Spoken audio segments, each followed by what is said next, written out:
Hello friends, आज आपण बनवणार आहोत फरसबी गाजरची भाजी। त्यासाठी लागणारे साहित्य आहे फरसबी, गाजर, इथे सुखे मसाले आहेत, त्यामध्ये गरम मसाला, हळद पावडर, धना जिरा पावडर, फोडणीसाठी घेतलेला आहे कढीपत्ता, हिरवी मिरची, उडीद डाळ आणि राई, चवीसाठी मीठ, सर्विंग साठी आपल्याला थोडंसं लागणार आहे खोबरं, कोथिंबीर आणि तेल। आता आपण तेल टाकलेलं आहे, त्यामध्ये आपण कढीपत्ता टाकलेला आहे आणि ही मोहरी आणि उडीद डाळ।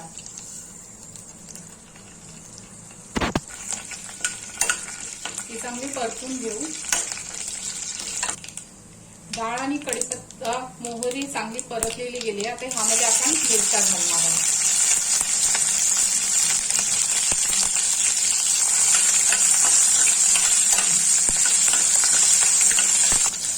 मिरच्या चांगल्या फ्राय झाल्या, यामध्ये आपण भाजी घालू फरसबी आणि गाजर।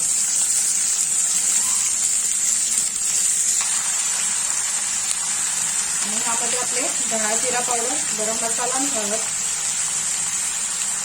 चवीनुसार मीठ हे घालून आपण चांगली भाजी परतून घेऊ।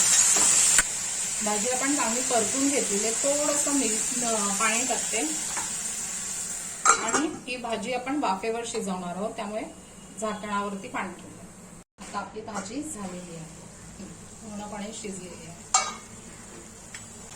थोडं खोबरं आणि कोथिंबीर